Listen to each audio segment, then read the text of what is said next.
Hemos titulado este mensaje en esta mañana, La misión de Dios en el mundo.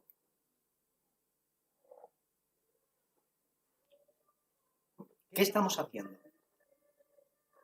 ¿Cómo estamos respondiendo ante esta misión que Dios tiene por delante?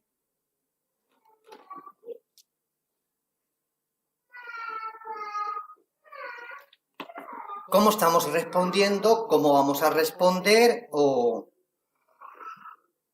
qué estamos haciendo? Claro, quiero comenzar con las mismas palabras de Jesús cuando Él dijo: mi Padre trabaja hasta ahora y yo estoy trabajando también. Interesante afirmación de Jesús. ¿Cuál era la obra de Cristo? ¿En qué estaba trabajando su Padre? ¿En qué estaba trabajando Él, el Señor? ¿A qué trabajo se refiere? Evidentemente, una frase afirmativa sería la salvación del mundo. La única razón por la que Dios envió a su Hijo al mundo, Juan 3,16, no hay otra razón que esta, era salvar al mundo. Juan 3,17, no a condenar al mundo. La misión de Dios Padre, de Dios Hijo y de Dios Espíritu Santo es salvar al mundo, salvar a los hombres y mujeres pecadoras. ¿Podríamos nosotros decir lo mismo? Nuestro Padre trabaja, nuestro Señor trabaja y nosotros también estamos trabajando en la misma tarea. ¿Podríamos decir lo mismo? Os pregunto. Me pregunto yo también. Vamos a enfocarnos, cuando hablamos de la misión de Dios en el mundo, vamos a enfocarnos primeramente nuestra atención en nuestro entorno, nuestro mundo, porque el mundo es todo lo que Dios ha creado. Pero ¿tu mundo cuál es? ¿Tu entorno cuál es? ¿Tu círculo más cercano y más íntimo cuál es? Pues de todo eso vamos a hablar. Mirad, alguien se preguntaba lo siguiente: estaba orando por la salvación de las personas que están perdidas y se preguntó: si estoy orando por la salvación de las almas que están perdidas, ¿por qué los creyentes oran por esto si Dios ya está trabajando en convencerlos? ¿Cómo es posible que haya creyentes que estén orando para que sus familiares, sus vecinos, sus gente conocida conozcan a Cristo si Dios ya está trabajando en esta misión? ¿Cuál es la misión de Dios Padre, de Dios Hijo y de Dios Espíritu Santo? Convencer al mundo, hombres y mujeres, de su pecado, de justicia y de juicio. Os pregunto, ¿no será que aquella persona que está orando por la salvación de la gente es que Dios quiere incluirla en esta misión? Que sea más consciente, que tome conciencia de esta necesidad. ¿Por qué? Porque Dios ya está trabajando. Pero, ¿y tú, querido hermano? ¿Y yo? ¿Estoy trabajando en la misión de Dios?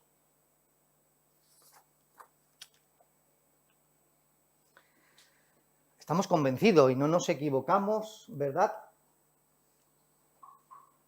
Y no nos equivocamos.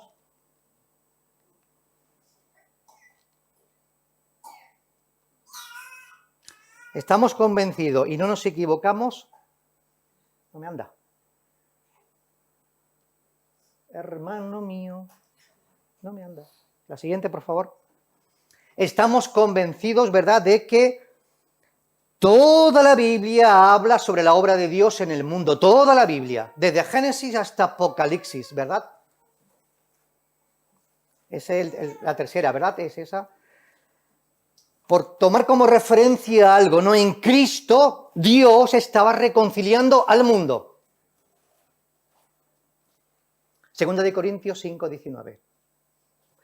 La creación misma será libertada de la esclavitud de corrupción a la libertad gloriosa de los hijos de Dios, Porque sabemos, dice Pablo, que toda la creación gime a una y a una con dolores de parto hasta ahora. Romanos capítulo 8, versículos 22 y 23. Dios está pretendiendo de reunir todas las cosas en Cristo en la dispensación del cumplimiento de los tiempos, así las que están en los cielos como las que están en la tierra. Efesios capítulo 1, versículo 10. Sirva estos tres pasajes para mostrarnos que Dios está obrando en el mundo, que Cristo está obrando en el mundo, que el Espíritu Santo está obrando en el mundo. Y por lo tanto, la otra contrapartida es que el mundo necesita de Dios.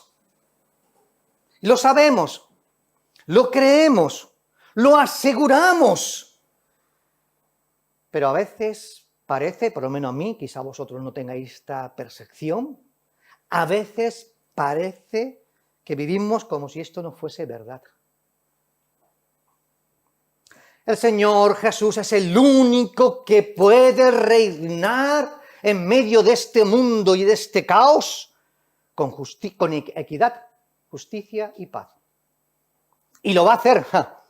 Esta mañana proclamábamos, ¿verdad?, su segunda venida, en el tiempo que ha determinado en su soberana voluntad. Dios ha enviado a su Hijo al mundo con el propósito de cambiar, me gusta más otro verbo, no cambiar tanto, de transformar todas las cosas bajo su soberana voluntad.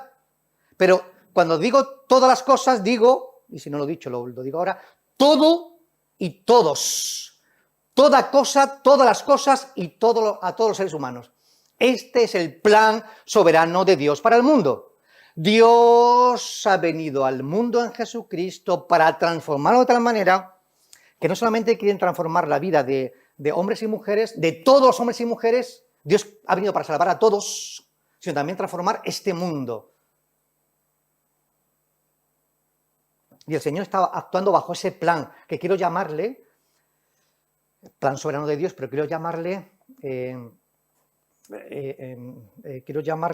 bueno, ahora mismo no lo recuerdo bien, pero esta es la bendición de Dios para el mundo. El plan bendito de Dios es para todo hombre, para toda mujer, pero también para lo que ha creado. A veces puede ocurrir que presentamos a Dios y a su Hijo como si fuera como si fuese una opción más entre muchas opciones para conseguir ayuda, prosperidad en la vida. Incluso me atrevo a decir que a veces usamos a Dios, ¿verdad?, como una opción más para bendecir a los matrimonios, a las familias, para resolver dificultades. Y nos olvidamos de algo que es muy importante, que lo estamos diciendo desde que hemos comenzado. Dios, Cristo es la única solución, no hay otra. La solución para el mundo, la solución para tu vida, la solución para cualquier cosa es Cristo, Dios en Cristo. Esta es la solución. La Biblia dice, por cuanto todos pecaron y están destituidos de la gloria de Dios. Romanos capítulo 3, versículo 23. ¿Quién son esos todos? Todo hombre y mujer no va a recibir la herencia del reino, porque está lejos de Dios, de su amor, de su ciudadanía, etcétera, etcétera. Y Pablo lo que nos hace recordar es que el mundo está en pecado, que el hombre está en pecado y que no puede alcanzar esta bendición de Dios si no es por medio de Jesucristo. Y también sigo hablando de la misma idea. A veces presentamos a Dios como si quiera ayudarnos a nosotros y no a los demás. Escuchen bien esto. Esto le pasó al pueblo de Israel, ¿eh? A veces pensamos en que Dios me quiere bendecir a mí, a mi familia, a mi iglesia, a mi situación. Y nos olvidamos que Dios también quiere bendecir a los demás, a los otros. Eso nos olvidamos. Israel pensó que era el escogido, el pueblo privilegiado, el que tenía todas las bendiciones, todas las promesas de Dios, que era cierto, pero se olvidó, siempre se había olvidado de que Dios no quería ser el Dios solamente de Israel, sino el Dios de todas las naciones. Esperemos que nosotros no nos olvidemos de eso. Que Dios no solamente quiere ser tu Dios, el tuyo personal, el de tu familia, el de tu matrimonio, el de tus familiares, sino el de todas las naciones, de todo hombre y toda mujer. No queremos olvidar esta parte tan importante. De hecho, me gusta tomar como referencia esto que viene a continuación, y es que Dios tiene mucho pueblo, ¿sabéis dónde? En el planeta. Si Cristo ha muerto en la cruz del Calvario es por todos, y Cristo quiere salvar a todos. Pablo, estando en Corinto, la iglesia de los Corintios, tuvo una revelación de Jesús porque estaba pensando incluso marcharse de aquel lugar. Y Cristo en sueño le dijo a Pablo, Pablo, sé que ha tenido muchas dificultades, pero que las dificultades, ojo, cuando hay dificultades ya abandono, ¿verdad que sí? El ser humano cuando tenemos una misión por delante, ¿vienen dificultades? Pues ya abandono. Cristo le dice a Pablo, va a padecer mucho en mi nombre, y aunque tenga muchas dificultades aquí en Corinto, en esta ciudad, con los corintios, no te preocupes, yo estaré contigo a tu lado, porque aquí yo tengo mucho pueblo. Lo dice Dios, ¿eh? Dios tenía mucho pueblo en aquella ciudad. ¿Veis lo que estamos diciendo?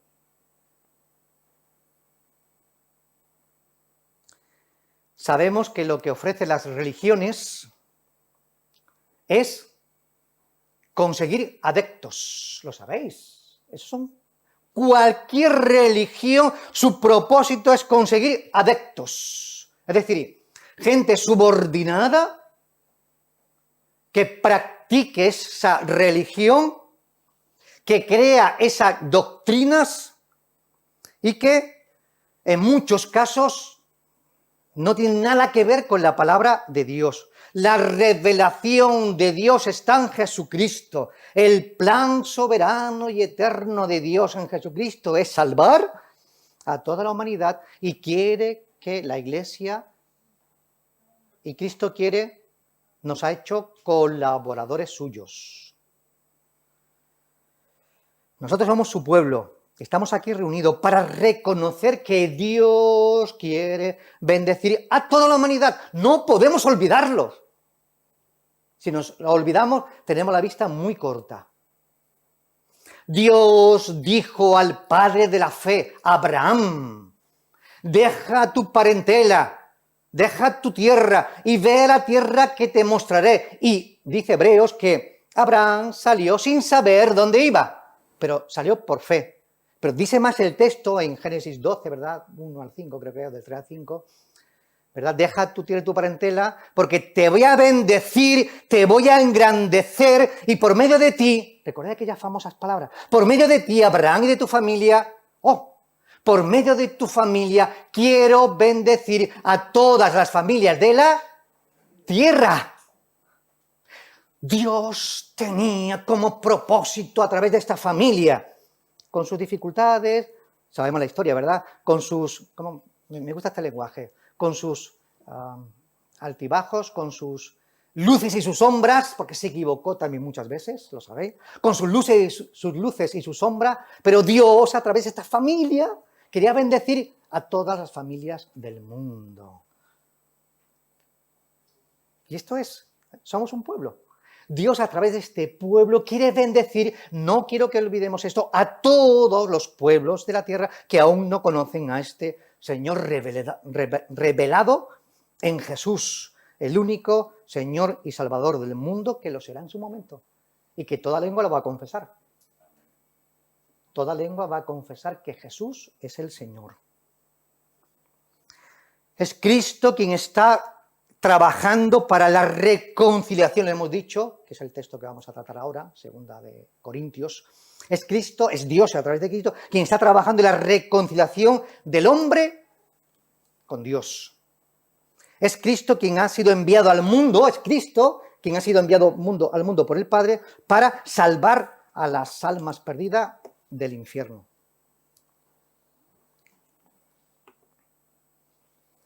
Y estamos afirmando que la Iglesia ha recibido una misión. Vamos a leerlo. Segunda carta, de Segunda de Corintios 5, 18 al 20. Ahí leemos, Segunda de Corintios 5, 18, 19 y 20. Y todo esto proviene de Dios, quien nos reconcilió consigo mismo por Cristo y nos dio el ministerio de la reconciliación, que Dios estaba en Cristo reconciliando consigo al mundo, no tomándose en cuenta a los hombres sus pecados. Y nos encargó a nosotros la palabra de la reconciliación. Así que somos embajadores en nombre de Cristo, como si Dios rogase por medio de nosotros. Os rogamos en nombre de Cristo, reconciliaos con Dios. Pablo comienza con esta expresión que dice, y todo esto proviene de Dios. Comienza con algo que ha dicho anteriormente. ¿Y sabéis lo que ha dicho anteriormente? Que la obra de Cristo ha sido transformar nuestro corazón de tal manera que nos ha hecho nueva criatura. Somos nueva criatura. En Cristo somos nueva criatura. Esta obra no es nuestra. ¿Cuál era la respuesta nuestra para que Cristo nos hiciera nueva criatura? Responderle a su llamamiento, a su invitación para que yo estoy a la puerta y llamo.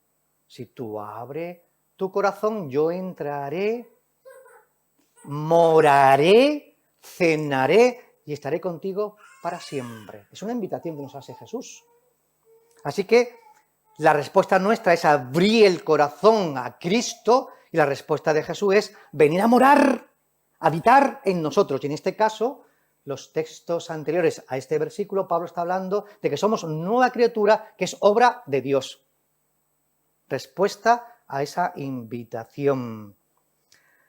Así que, pero también vemos en este texto que lo que primero ha hecho Dios antes de enviarnos y darnos una tarea es reconciliarnos. ¿Qué es lo primero que observamos en estas palabras de Pablo? Que nosotros hemos sido reconciliados con Cristo. Que Dios nos ha reconciliado consigo mismo. ¿A quién? A nosotros. Y lo ha hecho en Cristo. ¿Qué significa esto? Esto significa que Cristo ya ha perdonado todos tus pecados. Interesante afirmación, pero quiero hacer un matiz aquí interesante, que a veces se nos pasa de largo. Porque al día de hoy yo sigo pecando. Tú también. Y como seguimos pecando, seguimos confesando nuestros pecados a Cristo para que nos vaya limpiando. Me gusta esa ilustración que a veces lo he usado, ¿verdad? Y es que quizá ahora lo relleno con otros detalles. Es como si uno va a trabajar, yo qué sé, de obrero, te pone un vestido blanco y cuando regresas ese vestido ya no está blanco. Tú te vas a las 7 de la mañana, regresas a las 7 de la tarde y ese vestido está negro. Durante el día, nuestras acciones, nuestros pensamientos, nuestra propia vida, pero uno viene a casa y se limpia, ¿verdad?, de vestido. Eso es lo que está haciendo el Señor. Esos son los pecados que seguimos cometiendo. Pero hay un pecado. Cristo nos ha reconciliado y hay uno que es un pecado imperdonable. ¿Predicamos de eso hace 1 año, 2 años? Imperdonable. ¿Y sabéis cuál es el pecado imperdonable que dice la Escritura? Lo dijo Jesús, no yo, La blasfemia contra el Espíritu Santo. ¿Qué significa la blasfemia contra el Espíritu Santo? Significa no aceptar en tu corazón la invitación de Cristo. Cualquier pecado que cometamos, no sé, se me va la cabeza por otro lado, pero no quiero decirlo, pero sí. ¿Sabéis que Moisés mató a alguien? ¿Lo sabéis? Lo sabéis, ¿verdad? Y fue perdonado. Cualquier pecado que cometamos, Cristo nos perdona. Pero rechazar a Cristo no tiene perdón. Si en esta mañana hay alguien de nosotros que sigue rechazando a Cristo, querido amigo, querida amiga, por favor, inclina tu cabeza y dile al Señor, Señor, no lo sabía, perdóname, quiero que entres en mi corazón como Señor y Salvador, porque ese pecado es imperdonable. Nos ha reconciliado. Cristo nos ha reconciliado, Dios nos ha reconciliado en Cristo. Y la segunda opción es que nos ha encargado el ministerio de la reconciliación. Eso es, ¿verdad? Nos ha reconciliado para que también nosotros ahora llevemos a cabo este mensaje de la reconciliación. Y por lo tanto, dice el texto y dice Pablo, somos embajadores. ¡Qué palabra más preciosa! Cristo nos ha hecho embajadores con un mensaje. Es el mensaje claro, lo hemos leído. El mensaje es que Cristo ha reconciliado al mundo, primera parte. Y el mensaje es también que Cristo no ha tomado en cuenta los pecados del mundo. Lo dice el texto. ¿Sabéis por qué? ¿Por qué Cristo no ha tomado los pecados del mundo? Porque Dios en Cristo cargó con tu pecado y con mi pecado. En la cruz del Calvario, en ese momento donde estaba siendo Cristo crucificado, estaba cargando con nuestro pecado, ¿verdad? Nos estaba cargando con todo nuestro pecado. Este mensaje, que somos embajadores en Cristo y que tenemos que transmitirlo al mundo, esta exhortación es necesaria. Y este es el mensaje de reconciliación. Y tiene un matiz muy interesante. Es una exhortación. ¿Qué significa que es una exhortación? Es el texto lo está diciendo. Significa que no es una imposición. Que a veces, yo he cometido ese error, no sé si vosotros no lo habéis hecho, a veces, ¿verdad? Que no es una imposición, es decir, no es una exigencia de medida para obligar a alguien a que acepte a Cristo, es una invitación. No es una coacción, es decir, por la fuerza pedirle a alguien que acepte a Cristo. No es una reprensión. Oye, tú estás viviendo mal, vive mal, hace las cosas malas, desaprobando lo que ha hecho. ¿Para qué? Para que venga Cristo. No es eso. Pero a veces lo hemos utilizado. Dios te va a castigar. Eres malo, ese lenguaje es español y es universal. Dios te va a castigar porque eres muy malico. Pero si malos somos todos. Todos somos malos. No hay ni bueno uno. Todos nos descarriamos. Cada uno como oveja se descarrió, cada uno se apartó y no hay bueno ni siquiera uno. Eso dice la Biblia. ¡Uno! Nadie. Sí, Jesús, el uno bueno. Maestro bueno, el uno, el único. Ningún ser humano es bueno. Por lo tanto, estamos diciendo que es una exhortación. ¿Y qué es una exhortación? Pues una invitación. Utilizando un lenguaje apropiado para atraer y no para rechazar. Siempre me viene a mente este lenguaje, ¿verdad? O sea, nosotros como padres, cuando queremos enderezar a nuestros hijos, ¿cómo lo hacemos? ¿Cuál es la tendencia? Alabarle y la tendencia es la corrección, el tortacito en el culete, la imposición. Ya. ¿Nos damos cuenta que eso no vale para la conversión? No vale. Exhortar a todo hombre y a toda mujer a que puedan entender que lo más importante, lo más decisorio en la vida y en tu propia vida es vivir y amar a Jesús, el Hijo de Dios. Este es el ministerio que hemos recibido, el ministerio de la reconciliación. Y Pablo lo tiene muy claro, ¿verdad? Mirad.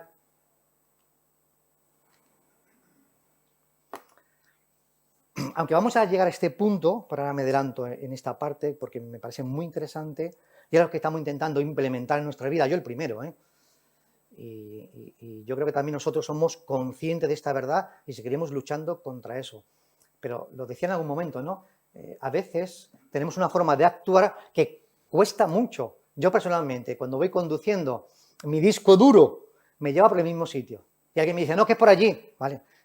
Dice que todos los caminos lleva a Roma, ¿verdad? Este es mi camino, mi disco duro. Cambiar cuesta mucho, el chip cuesta mucho. Y lo que estamos diciendo en esta mañana es que la Iglesia, que tiene un ministerio de reconciliación, no solamente tenemos que limitarnos, ¿verdad?, a este lugar, sino hasta el último rincón de la tierra, que es la misión de Cristo.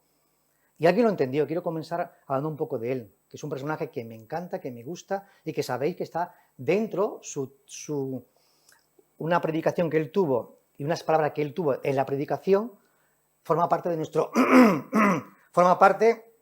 de nuestro programa global misionero.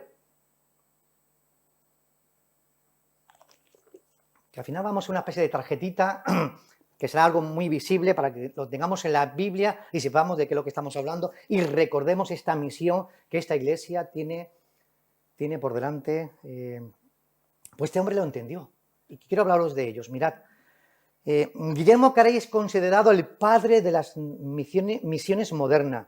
Nació en Inglaterra en 1762, hijo de anglicanos y criado en la iglesia. Desde muy joven demostró tener una inteligencia cuya sed de saber no parecía saciarse nunca. Especialmente le fascinaban los idiomas. Trabajó como zapatero desde los 16 años y siempre tenía algún libro de estudio al lado de los zapatos. Un día un compañero le invitó a una reunión de una iglesia no anglicana. Tenía 18 años. Y el sermón que oyó sobre Hebreos 13, versículos 13 y 14, hizo que entregara su vida a Cristo. Cuando después entendió que Dios le guiaba a salir de la iglesia anglicana, obedeció. Aunque le costó mucho. Siguieron 13 años de duros trabajos como zapatero, como maestro de niños, como predicador ferviente y, sobre todo, como incansable estudiante. Además, se casó y tuvo descendencia. A medida que crecía su devoción por Dios, le pesaba más la indecible necesidad de llevar el evangelio a las personas no evangelizadas. En una ocasión, se reunió en la iglesia de Nottingham en 1792. Carey predicó un sermón basado en Isaías, capítulo 54, del 1 al 3, y en el desarrollo expuso 2 puntos. Esperad grandes cosas de Dios, emprended grandes cosas para Dios.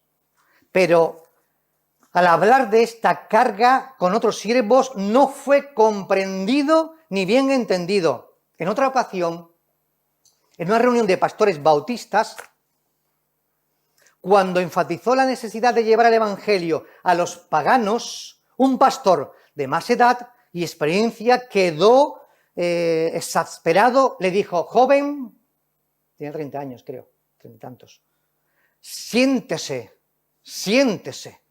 Usted es un entusiasta, pero cuando Dios le complazca convertir a los paganos, Él sabrá hacerlo sin consultarle ni a usted ni a mí. No obstante, el 2 de octubre de 1792, Carey y otros 12 siervos de Dios dan a luz la Sociedad Misionera Bautista. Y ya el siguiente año, después de grandes pruebas, el mismo Guillermo y joven familia, junto con un compañero, zarpan en un velero danés. El trayecto se realizó durante 5 meses para llegar al Calcuta de la India. Durante este viaje, Guillermo Carey aprendió suficientemente bien el bengalí como para entenderse con el pueblo. Poco después de desembarcar, comenzó a predicar y los oyentes venían a escucharlo en número siempre creciente. Carey percibió la necesidad imperiosa de que el pueblo tuviese una Biblia en su propia lengua y sin demora se entregó a la tarea de la traducción. Su ejemplo, vida y obra fue el instrumento en las manos de Dios para desencadenar movimientos misioneros en Inglaterra y en varios otros países. En los siguientes 2 siglos, estos habían de llevar con el Evangelio a incontables rincones del mundo. Querido hermano, querida hermana, si tú perteneces al pueblo de Dios, el Señor quiere usarte. Si tú eres un hijo de Dios, una hija de Dios, el Señor quiere usarte para que lleves el mensaje de reconciliación a las personas que aún no lo tienen.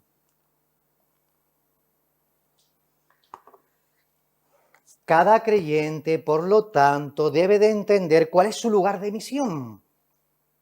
Primer lugar de misión, ¿dónde estás viviendo?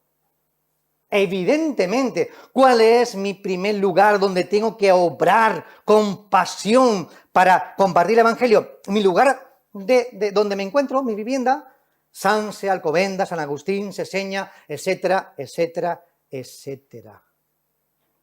El lugar de testimonio, ¿verdad? también es donde tú estás trabajando. En el hospital, ¿verdad? En la residencia, en tu entorno, ese lugar donde estás trabajando, también es tu lugar de testimonio. Y creo que a veces no somos capaces de valorar que el lugar de misión, que es nuestro lugar de trabajo, hemos dicho primeramente el lugar donde vives. Segundo lugar, lugar donde trabajamos. A veces podemos pensar que no tiene mucho valor lo que puede hacer una palabra o una acción en este contexto. Pues si creéis que no tiene valor, hacer el curso. En esta iglesia ya lo hemos hecho, y lo vamos a recuperar en algún momento. Transforma tu trabajo. Hay 5 o 7 personas que han hecho este curso, yo el primero, yo lo hice también, y me quedé asombrado. No creas que lo pocos que pueda hacer no es mucho para lo que Dios sí puede hacer, ¿verdad? Pero también el lugar de testimonio es donde está ubicado el templo, tu vivienda, tu trabajo y el templo. Este lugar, estos vecinos, tenemos también que llevarle el mensaje de la reconciliación. También a ellos. Solamente, ¿creéis que, bueno, afirmo, creo que a veces nos enfocamos en mi contexto local, en mi contexto laboral, en mi contexto eclesial, pero me quedo ahí. Pero eso no fue lo que dijo el Señor. Recibiréis poder y me seréis testigo en Judea. Perdón, en Jerusalén, en Judea, en Samaria y hasta el último rincón de la tierra. Y esa parte nos olvidamos siempre. ¿Verdad que sí? ¿Es solamente tu lugar de testimonio, tu lugar de ubicación, tu lugar de trabajo y la iglesia? No tenemos que llevar el Evangelio no solamente en Sanse, en Madrid, sino hasta el último rincón de la tierra, hasta allí. Mira, leía, vamos a hacer en su momento, leía de nuestras doctrinas, y ese nuestra doctrina dice que nosotros somos un pueblo bautista que está en el Evangelio. Recoge, lo veremos en su momento, compartir el Evangelio de la tierra. Nos hemos olvidado. Nos enfocamos en esto, nos hemos olvidado. Guillermo nos olvidó y lo hizo. No queremos olvidar esta parte. Y termino, queridos hermanos. Dios ha reconciliado al mundo. Hermano, pasivamente. No podemos ocuparnos de la misión cuando tengamos tiempo. O dinero. O salud, o deseo. La misión de Dios, la reconciliación de Dios con el mundo es algo vital para el hombre que aún, y la mujer que aún sigue perdido. Por esta razón, Dios ha levantado a su iglesia para que le dé gloria y honra. La única manera de hacer esto es que llevemos el mensaje de la reconciliación. Que Dios en esta mañana nos bendiga a todos. Amén. Amén.